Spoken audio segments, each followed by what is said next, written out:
Hello guys, আসসালামু আলাইকুম। আমি চলে আসলাম এক ডিজেল ইঞ্জিনের টাইমিং ভিডিও নিয়ে। তো এটা ছিল ইঞ্জিনের, এটা ছিল 4D34 ইঞ্জিন। সো এটার টাইমিং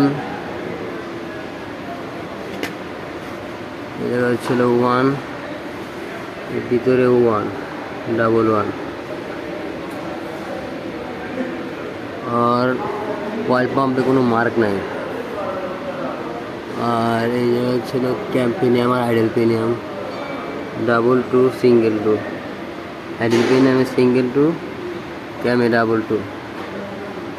আর ফুয়েল পাম্প আর হলো আইডেল পিনিয়ামে 3 ডাবল 3, আর ফুয়েল পাম্পে সিঙ্গেল 3। বাস টাইমিং সহজ, পুরো সহজ টাইমিং।